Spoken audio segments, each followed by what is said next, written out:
得遠呀，裝修佬甩得遠呀，裝修佬甩得遠呀，裝修佬裝修佬。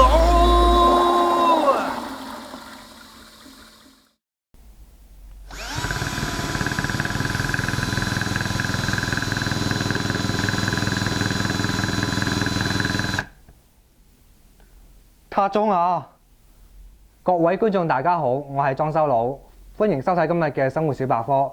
各位家庭嘅朋友，往日你哋上螺絲上到塔咗牙嘅話咧，應該都會好憂愁噶啦。點解呢？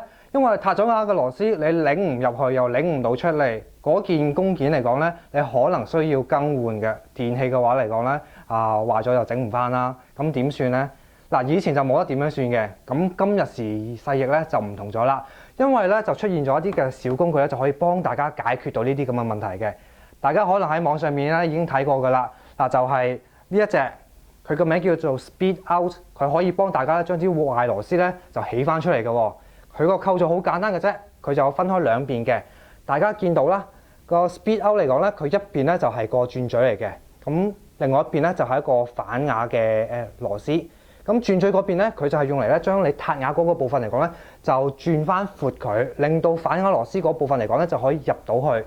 然之後咧就用一個逆向啦，咬緊嗰個螺絲頭咧，就可以將嗰個壞螺絲咧就起翻出嚟噶啦。嗱，佢點樣用咧？我下一刻咧就同大家示範一下啦。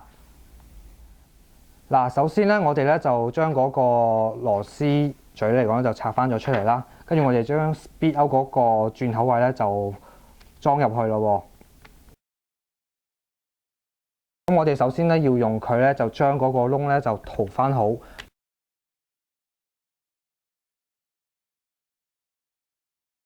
嗱，咁嘅狀態咧，咁就應該差唔多噶啦，亦都車大咗嗰個窿啦。然之後咧，我哋下一個步驟咧就係將嗰個 Speed Out 嗰個頭嚟講咧就換翻佢，扭翻實，跟住咧去到扭螺絲出嚟嗰個檔位啦。